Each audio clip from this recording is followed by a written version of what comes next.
கர்த்தருக்கு ஸ்தோத்திரம். இன்றைய வசனம் யோபு 5ஆம் அதிகாரம் 9ஆம் வசனம். ஆராய்ந்து முடியாத பெரிய காரியங்களையும் எண்ணி முடியாத அதிசயங்களையும் அவர் செய்கிறார். யோபு 5ஆம் அதிகாரம் 9ஆம் வசனம். ஆராய்ந்து முடியாத பெரிய காரியங்களையும் எண்ணி முடியாத அதிசயங்களையும் அவர் செய்கிறார்.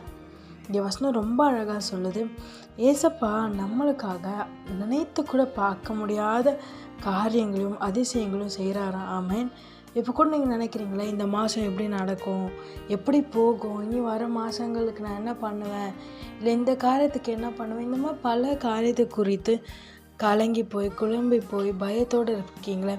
ஏசப்பா சொல்கிறாரு, இது வரைக்கும் நான் செய்தேன், கொஞ்சம் யோசிச்சுப்பாரு, எவ்வளோ அதிசயங்களும் அற்புதங்களும் நீ நினைத்து கூட பார்க்க முடியாத காரியங்களாம் நான் உனக்காக செய்தேன், இனிமேலும் செய்வேன்னு சொல்கிறாரு. ஆமேன்.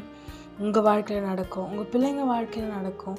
நிச்சயமாக ஏசப்பா உங்களுக்காக யாவையும் செய்து முடிப்பார். பயப்படாதீங்க, கலங்காதீங்க. நிச்சயமாக அதிசயங்களும் அற்புதங்களையும் ஆராய்ந்து முடியாத காரியங்களையும் ஏசப்பா உங்களுக்காக செய்வார். செய்து உங்களை ஆசீர்வதித்து உயர்த்துவார். ஆமேன்.